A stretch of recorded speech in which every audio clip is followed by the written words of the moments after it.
And today I am going to make an extra delicious fried chicken.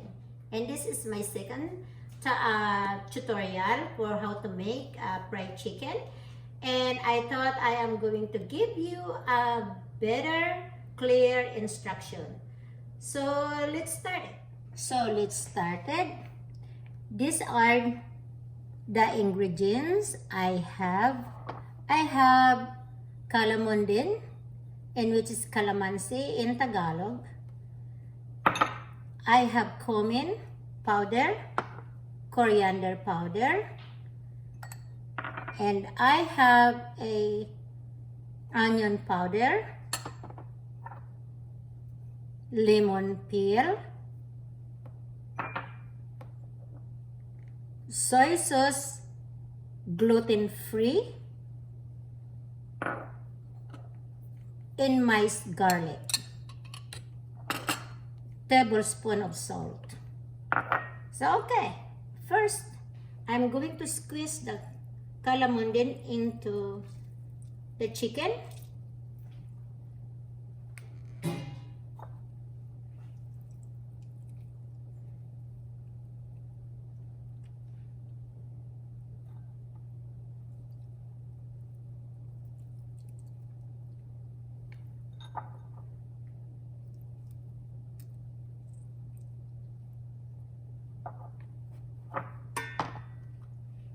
This is about 10 pieces of calamondin fruit.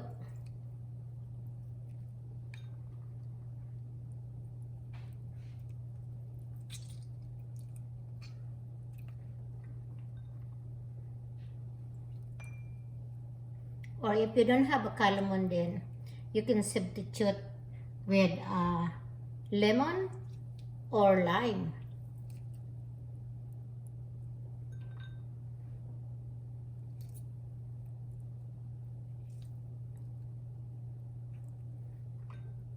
Alright. And next, I am going to mix this lemon peels, the coriander powder,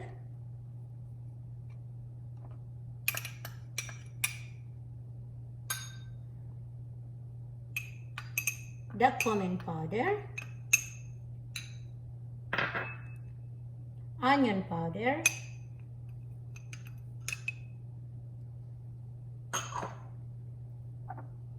a tablespoon of salt, a teaspoon, not tablespoon, it's teaspoon.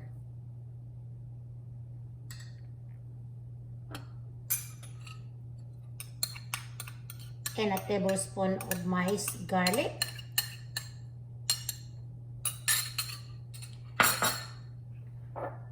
And a gluten-free soy sauce.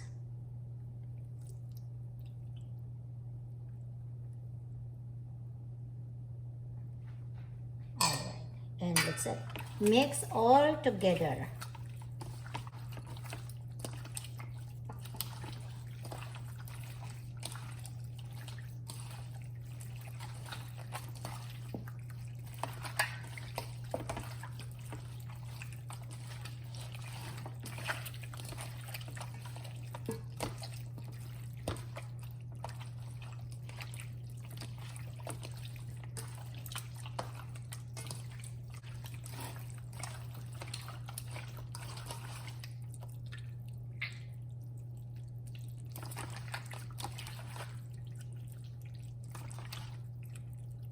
Make sure it's all coated with marinade.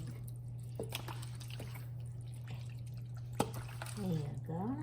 And this is gonna be delicious fried chicken.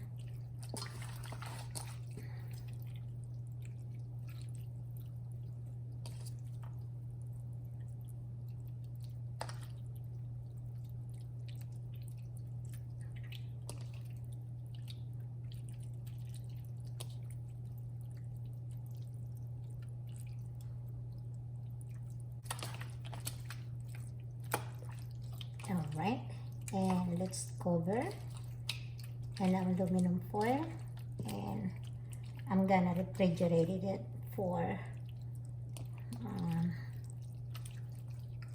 couple hours and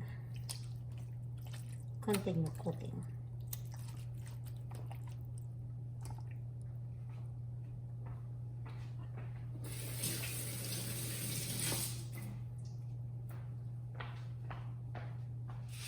And let's cover with aluminum foil and set aside for a couple hours in the refrigerator. And we continue cooking.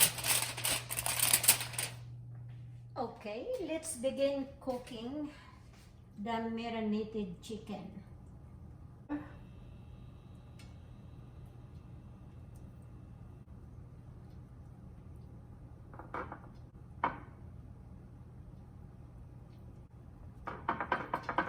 So let's try this piece of chicken. Let's drop the chicken on the hot oil.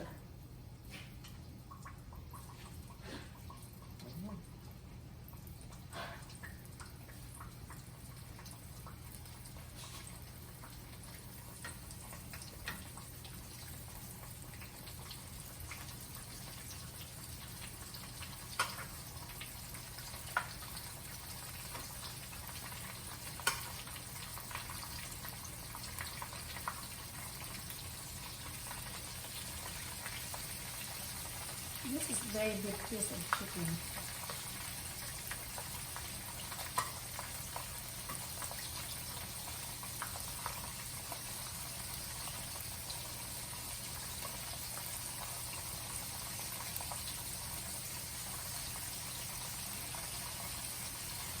I don't like this. A little bit of a feather.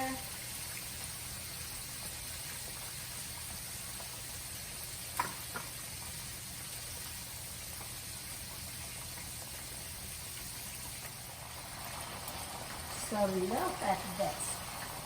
Beautiful golden brown crispy fried chicken.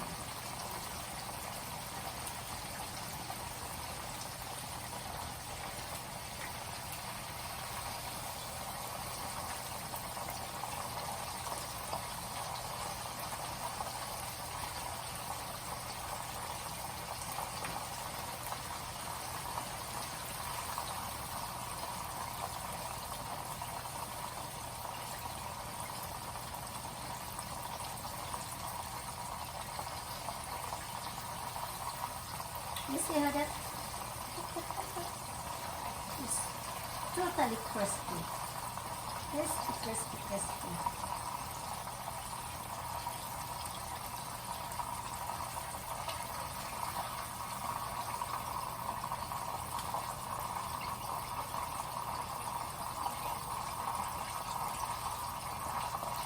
And I have one more batch to go. Wow, I'm making too much.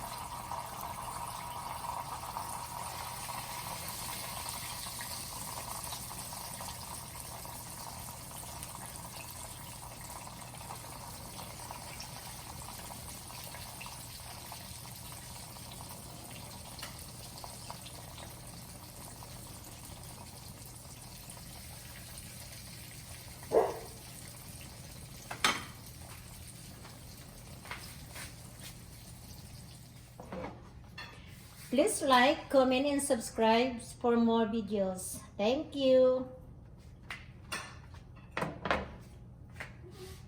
Thank you for watching. Please like, comment, and subscribe for more videos to come. Thank you.